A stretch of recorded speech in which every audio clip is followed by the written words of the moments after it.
Hi అండి. Welcome to our channel అమ్ము అమ్ము. ఈరోజు నేను చెప్పేటటువంటి విషయం ఏంటంటే, కాలికి నల్లదారం ధరించడం వల్ల మనకు కలిగే ప్రయోజనాలు. మనం చాలామంది నల్లదారం కట్టుకోవడానికి చూసే ఉంటాం. ఇలా నల్లదారం కట్టుకుంటే చెడు చెడు దృష్టి నుంచి మనల్ని కాపాడుతుందని నమ్ముతాము.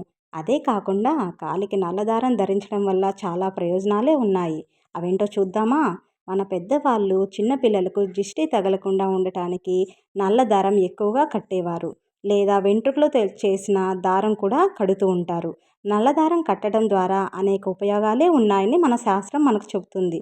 ఇవి చెడు దృష్టి నుండి మనల్ని కాపాడుతాయని ఎక్కువగా నమ్ముతారు. అయితే కాలికి నల్లదారం కట్టుకుంటే సంతోషాన్ని, శ్రేయస్సుని మనకు అందిస్తుందని మన పెద్దవాళ్ళు చెబుతూ ఉంటారు. కేవలం స్త్రీలే కాకుండా పురుషులు కూడా ఈ నల్లదారిని ధరించవచ్చు. మీకు ఈ వీడియో నచ్చినట్టయితే లైక్ చేసి సబ్స్క్రైబ్ చేయండి. Thank you.